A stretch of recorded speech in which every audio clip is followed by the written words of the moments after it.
Le sida, syndrome d'immunodéficience acquise, est une maladie causée par le virus d'immunodéficience humaine, VIH. Elle s'attaque au système immunitaire qu'elle affaiblit considérablement, à tel point que toute infection anodine peut devenir fatale. Le sida est transmis par transfusion sanguine, par voie sexuelle, et de la maman à son bébé. Quels sont donc les symptômes du sida? 1 à 2 mois après l'infection du corps par le VIH, 40 à 90% des gens ont des symptômes qui ressemblent à ceux de la grippe et qu'on appelle syndrome rétroviral aigu, SRA. Mais parfois, ce virus ne présente aucun symptôme pendant des années et même des décennies après son entrée dans l'organisme.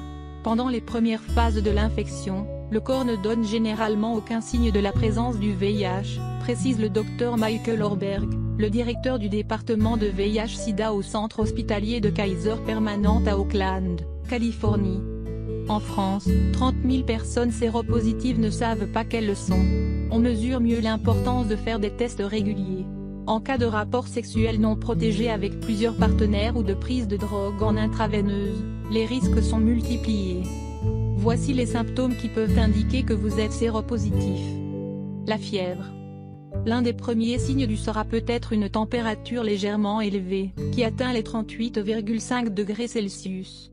Elle est généralement accompagnée par d'autres symptômes anodins tels que la fatigue, le gonflement des glandes lymphatiques et un mal de gorge. À ce stade, le virus se déplace avec la circulation sanguine et commence à se multiplier, dit Dr Carlos Malvestuto, professeur en maladies infectieuses et immunologie au département de médecine à l'Université de médecine de New York. Quand cela arrive, c'est qu'il y a une réaction inflammatoire induite par le système immunitaire. La fatigue. La réponse inflammatoire générée par le système immunitaire assiégé peut aussi causer un état de fatigue et de léthargie. La fatigue peut à la fois être un signe précoce et tardif de l'infection au VIH. Ron, un directeur exécutif du Midwest âgé de 54 ans, a commencé à s'inquiéter pour son état de santé quand il a soudainement respiré difficilement. Tout ce que je faisais me coupait le souffle. Avant, je marchais jusqu'à 5 km par jour. Ron avait été positivement diagnostiqué 25 ans avant de se sentir aussi fatigué. Douleurs musculaires et articulaires. Le SRA est souvent confondu avec la grippe, la mononucléose ou une autre infection virale, syphilis ou hépatite par exemple. Les symptômes suivants sont similaires. Douleurs musculaires et articulaires. Gonflement des glandes lymphatiques.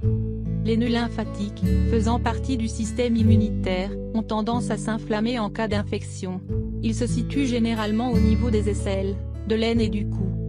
Maux de tête et de gorge, toux sèche.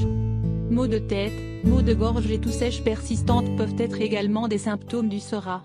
Le dépistage reste recommandé, notamment en cas de comportement à risque et si les traitements habituels s'avèrent inefficaces. Éruptions cutanées.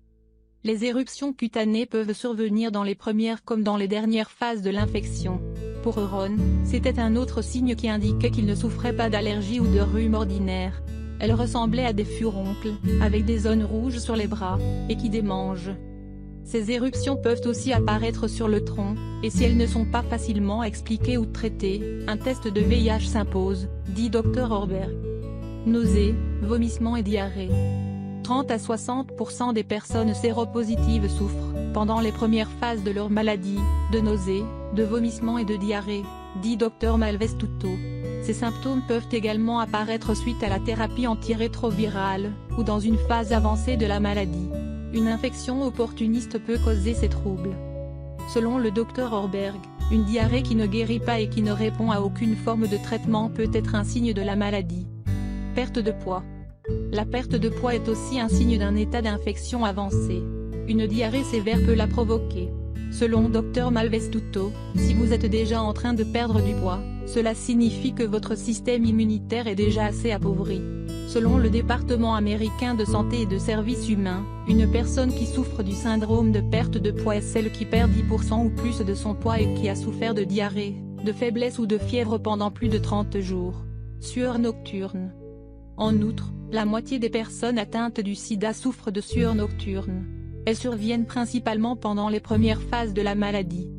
Les sueurs nocturnes sont ensuite plus courantes, abondantes et difficiles à éliminer. Elles ressemblent, en quelque sorte, aux bouffées de chaleur dont souffrent les femmes pendant leur ménopause. Changement des ongles. Une infection avancée peut également impacter l'état des ongles. Ils ont tendance à s'épaissir et à se courber, ou à s'effriter et se décolorer. Un autre marqueur de la maladie est l'apparition de lignes noires ou marron. Généralement causées par des infections fongiques, la faiblesse du système immunitaire favorise leur développement. Infection à levure. Le muguet est une autre infection fongique caractéristique des phases avancées de la maladie. Causée par les candidats, elle touche généralement la bouche et l'œsophage. Les douleurs apparaissent lors de la déglutition. L'infection est généralement difficile à éliminer. La prise des médicaments combattant le VIH traite ce type d'infection. L'herpès oral ou génital. L'herpès, oral ou génital, peut à la fois être un signe du SORA et d'une infection avancée par le VIH. Il est aussi un facteur de risque de contamination. L'herpès génital peut causer des ulcères qui facilitent l'entrée du virus dans le corps, pendant les rapports sexuels. Les personnes atteintes de sida ont tendance à souffrir plus souvent d'éruptions d'herpès. Il affaiblit leur système immunitaire. Fourmillement et faiblesse. La neuropathie périphérique est un endommagement des nerfs. Elle se traduit par un engourdissement et des fourmillements aux mains et aux pieds, signe de l'avancement de la maladie. Elle apparaît également chez les personnes qui souffrent de diabète incontrôlé. Ces symptômes peuvent être soulagés par des analgésiques ou des anticonvulsivants.